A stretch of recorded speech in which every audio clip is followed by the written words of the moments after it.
Será que estamos sozinhos neste universo? A mera menção dessa pergunta tem atormentado nossas mentes há anos. Olhamos para o céu e nos questionamos sobre nosso lugar no cosmos. As estrelas cintilantes que não cintilam de fato nos fascinam e sempre nos maravilhamos com a ideia de que alguém em algum lugar distante está nos observando e vendo nosso sol cintilar. No entanto, na busca por vida além da Terra, a filosofia oferece pouca ajuda.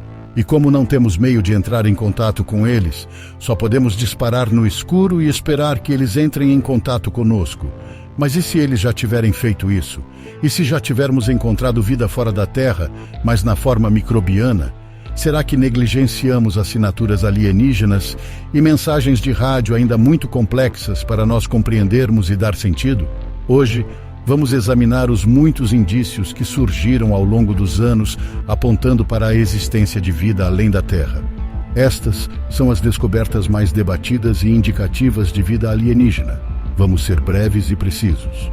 Bem-vindos ao canal. É hora de abrir a sua mente. Sonda Viking em Marte. Em 1976, as sondas Viking em Marte detectaram assinaturas químicas indicativas de vida. Testes realizados em amostras de solo marciano pelas sondas Viking da NASA sugeriam evidências químicas de vida. Um experimento misturou solo com nutrientes marcados com carbono radioativo e depois testou a produção de gás metano radioativo. O teste indicou um resultado positivo. A produção de metano radioativo sugeriu que algo no solo estava metabolizando os nutrientes e produzindo gás radioativo. No entanto, outros experimentos a bordo não encontraram evidências de vida, e a NASA considerou o resultado um falso positivo. Apesar disso, um dos cientistas originais e outros que reanalisaram os dados desde então, ainda defendem a descoberta. Eles argumentam que os outros experimentos a bordo não eram adequados para procurar evidências das moléculas orgânicas, um indicador-chave de vida. Sinal WOW. Extraterrestre em 1977, um sinal de rádio inexplicável é detectado por um radiotelescópio da Universidade Estadual de Ohio. Em agosto de 1977, um radiotelescópio da Universidade Estadual de Ohio detectou um pulso de radiação incomum vindo de algum lugar perto da constelação de Sagitário. O sinal de 37 segundos foi tão surpreendente que um astrônomo que monitorava os dados escreveu "Uau!" na impressão do telescópio. O sinal estava na faixa de frequências de rádio, onde as transmissões são internacionalmente proibidas na Terra. Além disso, fontes naturais de radiação do espaço normalmente abrangem uma ampla faixa de frequências. Como a estrela mais próxima naquela direção está a 220 milhões de anos-luz de distância, ou um evento astronômico massivo, ou alienígenas inteligentes com um transmissor muito poderoso, teriam que tê-lo criado. O sinal permanece inexplicado até hoje. Sinal de rádio misterioso em 2004. Um sinal de rádio misterioso é recebido pelo Projeto SETI em 3 ocasiões, da mesma região do espaço. Em fevereiro de 2003, astrônomos do Projeto de Busca por Inteligência Extraterrestre, SETI, usaram um telescópio maciço em Porto Rico para reexaminar 200 seções do céu que já haviam produzido sinais de rádio inexplicáveis. Esses sinais haviam desaparecido, exceto por um que havia se fortalecido. O sinal, amplamente considerado o melhor candidato até então para um contato alienígena, vem de um local entre as constelações de Peixes e Áries, onde não há estrelas ou planetas óbvios. Curiosamente, o sinal está em uma das frequências que o hidrogênio, o elemento mais comum, absorve e emite energia. Alguns astrônomos acreditam que essa é uma frequência muito provável para alienígenas que desejam ser notados transmitirem. No entanto, também existe uma boa chance de que o sinal seja de um fenômeno natural nunca antes visto. Por exemplo, um sinal de rádio pulsado inexplicável, considerado artificial em 1967, acabou sendo a primeira visão de um pulsar. Objeto a Rowan, em 2016, a espaçonave New Horizons da NASA encontra um objeto intrigante no cinturão de Kuiper. Após capturar seu primeiro alvo, Plutão, a sonda New Horizons da NASA, se voltou para um grande objeto em uma trajetória estranha no cinturão de Kuiper. Estamos falando do 5810 Araun, nomeado após o deus celta da morte, guerra e o outro mundo. A maioria dos objetos no cinturão de Kuiper é feita de rocha e gelo, mas Araun não se move como nenhum objeto catalogado no cinturão. Isso fez os cientistas questionarem se ele é feito de algo completamente diferente, algo muito mais resistente, porque está girando tão rapidamente que a força centrífuga deveria tê-lo desintegrado. Como algo poderia girar tão rapidamente e permanecer intacto? Os cientistas acreditam que a rápida rotação está criando gravidade artificial, e a gravidade seria a coisa mais vital necessária para viagens interestelares de longa distância. Isso levou a New Horizons a examinar o objeto mais de perto, e aqui é quando as coisas ficam estranhas. Quando a sonda tentou se aproximar para obter uma visão mais próxima, de repente, todos os sensores dela ficaram inativos. As transmissões foram interrompidas. Foi como se alguém estivesse monitorando nossa presença. Alguém ou algo que não queria que soubéssemos deles. Mas pouco antes de perder o contato, a NASA observou que Araun estava girando como uma grande nave espacial faria. Agora você pode argumentar que poderia ter sido um erro técnico, mas aqui é quando as coisas ficam ainda mais loucas. Só quando New Horizons se afastou de Araun é que ela voltou subitamente à vida, como se nada tivesse acontecido em primeiro lugar. Agora eu deixo a você para supor o que foi, mas se for uma civilização alienígena inteligente, faz todo o sentido ficar longe da Terra e nos observar silenciosamente, do espaço frio e escuro no cinturão de Kuiper. Evidência antiga. Concordamos. Evidência antiga. Não todas as avistagens de OVNIs são legítimas e é muito fácil para os especialistas descartá-las. Mas nem todas são balões meteorológicos ou drones, porque você pode descartar evidências, mas e quanto às evidências antigas? Sim, estamos falando de a Madonna com São Giovannino, também conhecida como a pintura UFO. Criada no século XV, ela retrata a Virgem Maria e, ao fundo da pintura, um homem e seu cachorro, olhando para um objeto em forma de disco pairando, que é suspeitosamente familiar.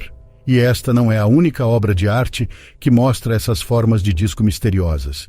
Pinturas antigas em cavernas na Índia e rolos sânscritos retratam vida alienígena datando de milhares de anos atrás. O-parts, objetos fora do lugar.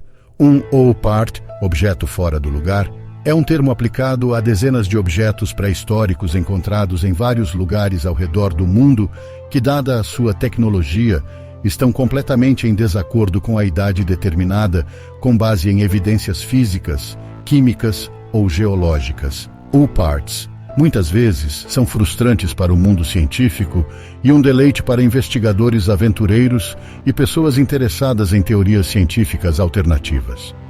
Em 1901, a aparição de artefatos extremamente pequenos em forma de bobina, encontrados perto das margens dos rios Kozhin, Narada e Balbanyu, na Rússia, gerou um debate que continua até hoje.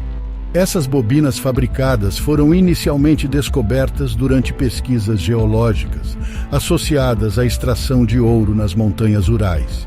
Essas peças incluem bobinas, espirais, eixos e outros componentes não identificados.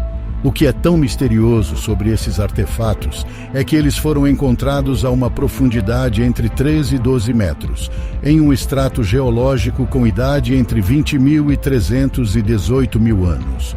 Isso sugere que pode ter existido uma cultura capaz de desenvolver nanotecnologia há 300.000 anos. A forma desses artefatos sugere que eles foram fabricados e não fragmentos de metal naturalmente ocorrentes. Na verdade, descobriu-se que eles se assemelham muito a OS, mesmo os componentes em miniatura da nanotecnologia contemporânea. Alguns argumentaram que essas estruturas minúsculas são simplesmente detritos deixados por foguetes de teste lançados pela Estação Espacial de Plesetsk nas proximidades. No entanto, um relatório do Instituto de Moscou determinou que eles são muito antigos para terem vindo da fabricação moderna. Além disso, o Departamento Central de Pesquisa Científica de Geologia e Exploração de Metais Preciosos em Moscou concluiu que, apesar de terem milhares de anos, os componentes têm origem tecnológica. Todos os objetos parecem ser fabricados. pois nenhum tipo de processo natural conhecido poderia explicar sua criação. Como os seres humanos há 100 mil anos seriam capazes de ser tão avançados tecnologicamente a ponto de criá-los é desconhecido. Essa descoberta misteriosa é evidência de que os seres humanos podem ter sido mais avançados tecnologicamente do que se acreditava anteriormente. Ou os objetos são evidências de contato ou presença extraterrestre, uma chamada perdida de Próxima Centauri. Em 2019, astrônomos descobriram um sinal de rádio que parecia vir de Próxima Centauri, a estrela mais próxima do Sol. Embora o sinal fosse claramente de origem não natural, ele não tinha marcas óbvias de humanidade.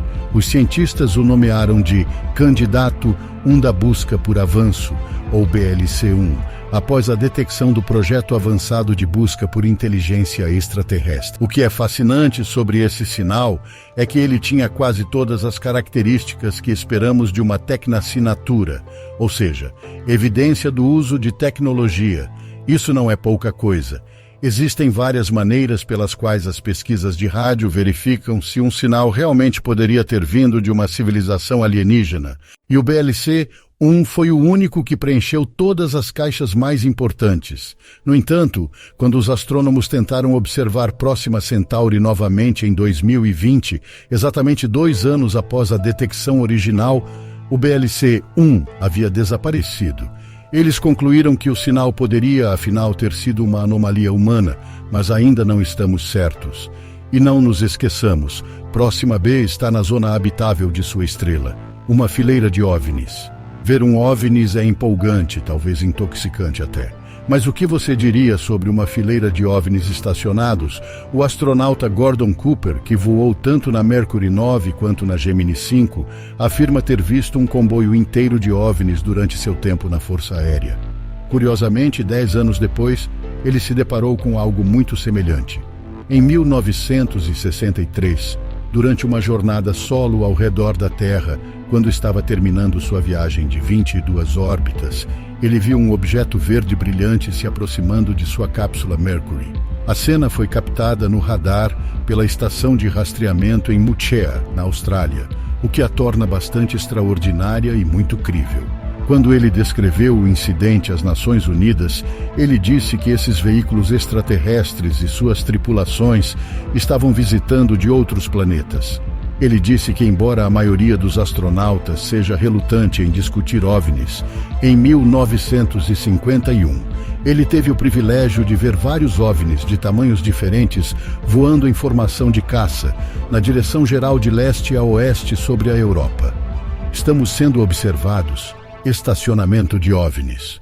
Um pequeno passo para o homem, um salto gigantesco para a humanidade. Essas famosas palavras de Neil Armstrong, o primeiro homem a caminhar na Lua, foram ainda mais aprimoradas por seus avistamentos não apenas de um OVNIs, mas de um estacionamento inteiro de OVNIs. Imagine isso. Durante a missão Apollo 11 em 69, após Armstrong pousar na Lua, acredita-se que a NASA perdeu a transmissão com a missão espacial por cerca de 2 minutos. Rumores dizem que durante esse tempo, Armstrong enviou uma mensagem secreta à NASA dizendo: "Essas coisas eram enormes, Senhor. Enormes. Oh Deus, você não acreditaria. Estou lhe dizendo que há outras espaçonaves aqui fora, alinhadas no lado distante da borda da cratera. Eles estão na Lua nos observando."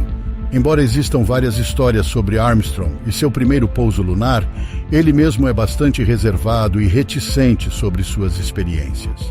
Ele não confirma nem nega esses rumores, talvez porque provavelmente não haja base factual para essas conjecturas, ou talvez elas sejam tão fantasiosas que, se verdadeiras, causariam uma grande comoção. As linhas de Nazca. As linhas de Nazca, localizadas no sul do Peru, são uma coleção de mais de 10 mil linhas entalhadas nas areias do deserto. Elas formam cerca de 300 geoglifos de várias imagens, representando animais, figuras e plantas. O que é verdadeiramente incrível sobre esses geoglifos é a sua escala, alguns dos quais se estendem por mais de 9 quilômetros e medem 30 metros de largura. Devido à sua escala impressionante, muitos consideram que essas linhas de Nazca devem ter sido criadas a partir de um ponto de vista aéreo, insinuando que os alienígenas devem ter sido os responsáveis. O que vocês acham? Algumas dessas informações são familiares? Você acredita que temos companhia? Ou estamos realmente sozinhos até que façamos o primeiro contato? Deixe seus comentários para nos contar. E não se esqueça de se inscrever no canal, porque juntos vamos abrir a mente.